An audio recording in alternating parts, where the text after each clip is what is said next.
डरा दिया तुम दोनों ने मुझे।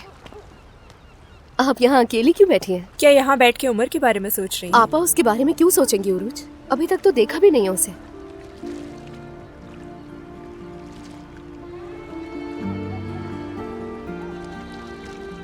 आप उमर को भूल जाए आपा।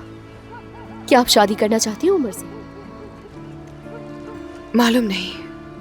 क्या मतलब मालूम नहीं? यह आपकी जिंदगी है। पर क्या ये वाकई मेरी जिंदगी है दरिया? अब इस बात का क्या मतलब है? सबसे ज्यादा दुख अम्मी को मेरा है।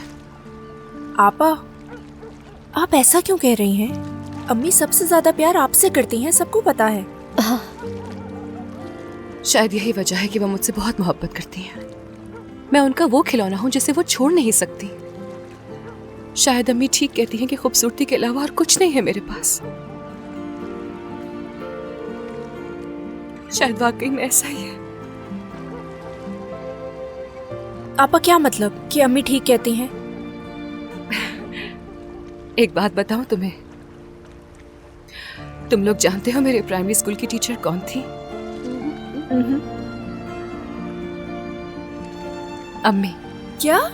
सही बताया आपा, अम्मी थी। लेकिन आपा, अम्मी ने घर में अपने सभी स्टूडेंट्स से आपका जिक्र कभी नहीं किया। क्योंकि उनके पूरे टीचिंग करियर में मैं वाहिद लड़की थी जिसे वो पढ़ा नहीं पाई। उन्होंने इसीलिए नहीं बताया।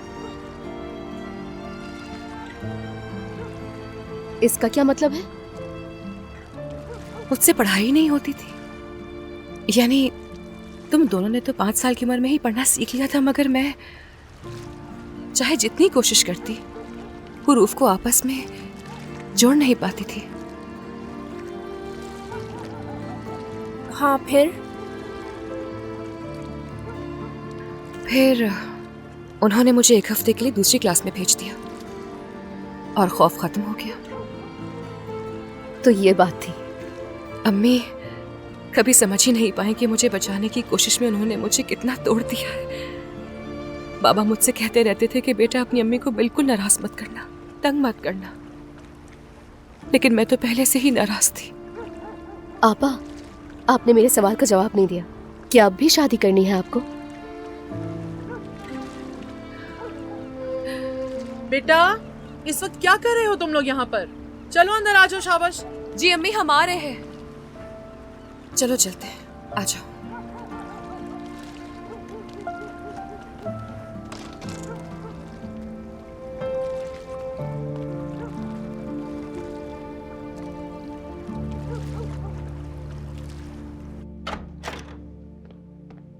आपा, मैंने कुछ पूछा था आपसे।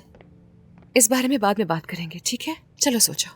चलो बेटा, क्या बातें कर रहे थे आपस में तुम लोग? हाँ, अब जल्दी से जाके सो जाओ, फिर सुबह आंख नहीं खुलती तुम लोगों की। तुर्कान, खूबसूरत बेटी मेरी।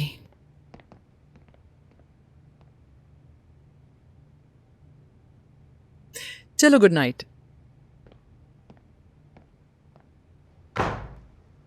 आपा,